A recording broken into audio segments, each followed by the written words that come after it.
Pemirsa, hingga saat ini Wali Kota Palembang Ratu Dewa masih menunggu pembahasan lebih lanjut mengenai pencairan gaji ke-13 P3K, lantaran masih akan disesuaikan dengan kemampuan anggaran daerah.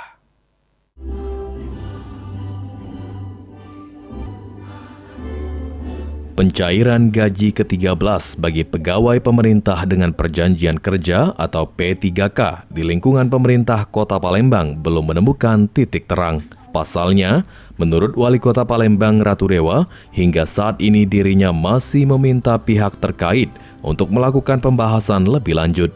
Pemerintah Kota Palembang belum bisa memutuskan apakah pencairan gaji ke-13 bagi P3K akan dilakukan pada awal Juni 2026, seperti halnya yang direncanakan bagi aparatur sipil negara lainnya, lantaran akan disesuaikan dengan kemampuan anggaran daerah.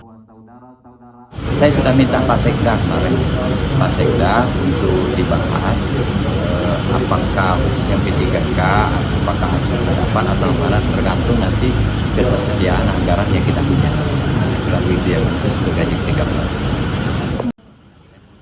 Wali Kota Palembang Ratu Dewa menjelaskan, jika penghasilan P3K di pemerintah Kota Palembang dibebankan pada anggaran pendapatan dan belanja daerah atau APBD, sehingga pemberian gaji ke-13 P3K masih akan melihat jumlah P3K dan kemampuan anggaran daerah.